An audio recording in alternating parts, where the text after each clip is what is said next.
The word shalom, if everybody looks in their chumash at some point, we'll see, there's a note here, excuse me, it's not just the printing error, that the word shalom is spelled shin, lamed, vav, mem, right?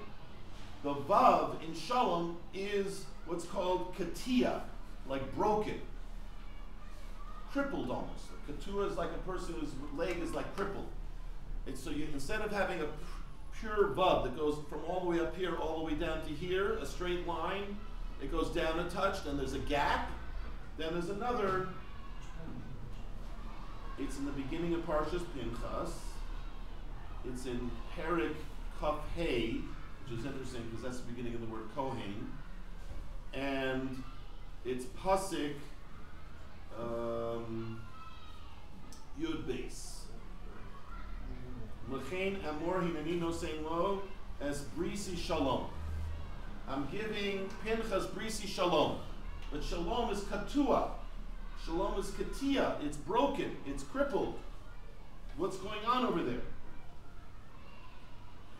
So there are different explanations about this. The Balaturim has a few explanations which are interesting. And I wanted to say my own shot, which is what we were saying before. That shalom doesn't just mean being a yes man. What do we see from Pinchas? He's bringing shalom, and he's been given the bris shalom, but what did he do? He did one of the most violent anti-shalom tactics that you could imagine. He publicly went and killed the Nasi of Shevet Shimon, because he happened to be doing an Avera with a Midianite woman. Okay? And there is a halacha, right? Kanoim Pogin Bo. He was allowed to do it, but he did it very, very publicly, and in a way that kind of like a lot of Shvatim thought was not a Jewish way to approach things. But Hashem says, no, that is shalom. He created shalom, because his whole motivation was to bring shalom to Klal Yisrael, to bring all of Klal Yisrael back to doing the Ratzon of Hashem, which is the source of shalom. The source of shalom is doing the Ratzon of Hashem, and also making Hashem happy with Klal Yisrael, which is what he did. Hey, Shivas Chamasi, I was very angry with Klal Yisrael till someone stood up and said that they care about whether we're doing the Ratzon Hashem. He was doing a public avera, which was like slapping Hashem in the face and making fun also of Moshe Rabbeinu, because he kind of insulted Moshe Rabbeinu. The Nasi of Shevet Shimon basically insulted Moshe Rabbeinu, and when he went to have relation with the Midianite woman. So Hashem was very angry that they were like publicly flaunting their avera against Hashem and against Moshe Rabbeinu. And nobody knew what to do. The only one who knew how to act was Pinchas. So sometimes, as we said before, the way to achieve shalom is not just by being a yes man. Sometimes you have to get up and do something that's sometimes very startling, right? But you have to be very sure it's halachically permissible and the right thing to do. And then it says, only if you're a very big tzaddik, like Pinchas was, that you know your motivation is for the correct reason. So most of us probably couldn't do such an act, but at least we have to realize that shalom is with a vav katua. Shalom means I can sometimes argue with people, but I have to argue in a way that's going to bring shalom. Like we said, nasim oavi, that it's going to bring us to be oavi. But it doesn't mean that I have to just be a yes man and just agree with the people around me or with my family. I'm allowed to discuss things. I'm allowed to, for example, Shlomo Zalman Auerbach, apparently when his wife was nifter, he made a public statement by the kever, and he says, I'm not going to ask for mechila because I never did anything that needed mechila against my wife. What I think he was saying was that we had such a good relationship. She was such a big tzaddikus that we never had any issues that I feel I have to ask for mechila. I once asked Rav Gantz, who was a Talmud of Rav Shlomo Zalman Auerbach. I was sitting with him in the Sheva Brachos. I figured now's the time to ask him a good question. And I said, I heard that Rav Shlomo Zalman Auerbach said he never had to ask mechila from his wife. What, he never got into an argument with his wife? 70 years of marriage, they never argued once? So probably you could answer that even if yes, he asked for mechila already before, right away, right? Like you shouldn't go to sleep without asking for mechila and making up, or at least every Erev Yom Kippur, etc. But he said to me an interesting thing. Rav Gans said, so one of the minors of asking a gadol is you get always an interesting answer. He said, no, of course they argued. Like Rabbi Kiva Eger actually says in one place, I stayed up very late arguing about Yirah Shamayim with my wife.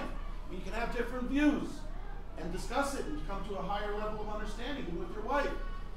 But, he said, never did Reb Shlomo Zalman Auerbach say to his wife, stop making me go crazy. Al tevalbel li tarosh.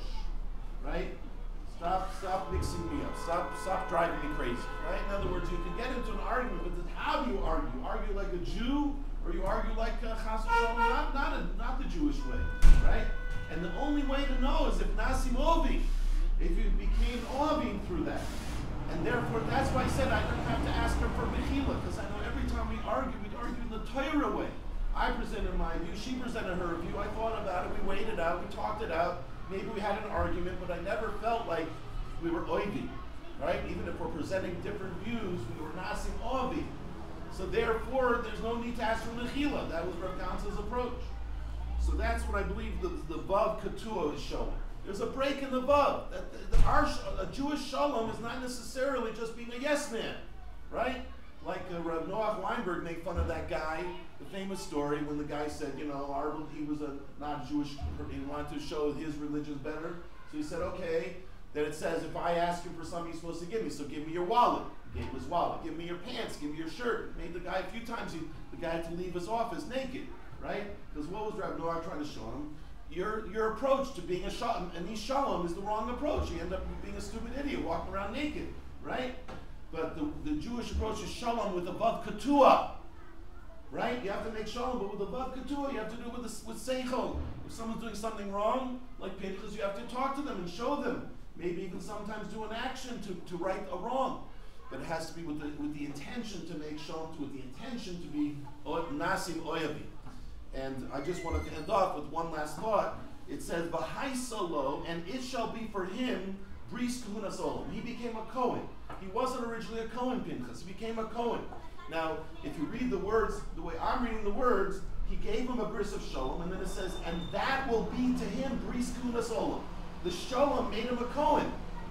It wasn't two separate things. Shalom, I'm giving him, and kahuna. He said, that which I just gave him, bris kuhunas shalom, that will be for him bris kuhunas olam. What does that mean? That will make him into a Kohen?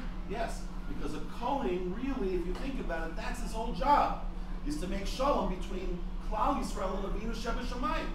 We have a bear, as the Kohen says, okay, I'm going to devote my whole life to bringing your korbanos and sprinkling the blood of all those things and doing this and doing that. Why? To make shalom between Klal Yisrael and Avinu Sheba Shamayim. Whereas a machlokas, is a Kohen a shliach of the Jewish nation, or is he a shliach of Hashem?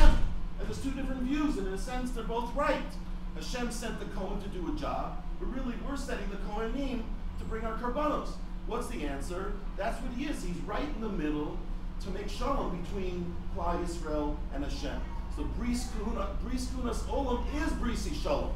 It is an extension of being an ish shalom, to go ahead and bring peace to Klal Yisrael and to the Jewish nation. So at this time, we should be zoicha that all the averas which led to the churban will be fixed, and especially in our hearts, we should be brought to loving our fellow Jews, even if, like as the Chavetz Chaim says, even if we don't have any reason to love them. So it should be avas chinam instead of sinas chinam, and we should learn from Pinchas to have bris shalom, with the shalom ketuah, that we're allowed to argue, we're allowed to do things to right wrongs, but it has to be in a way that maybe at the time looks like oivin, but it's nasim oihavin, zelazeh, beineinu levein our fellow Jews, and beineinu levein Avinu Sheba Shamayim, bring the Gula Shleimu B'Merav Yameinu.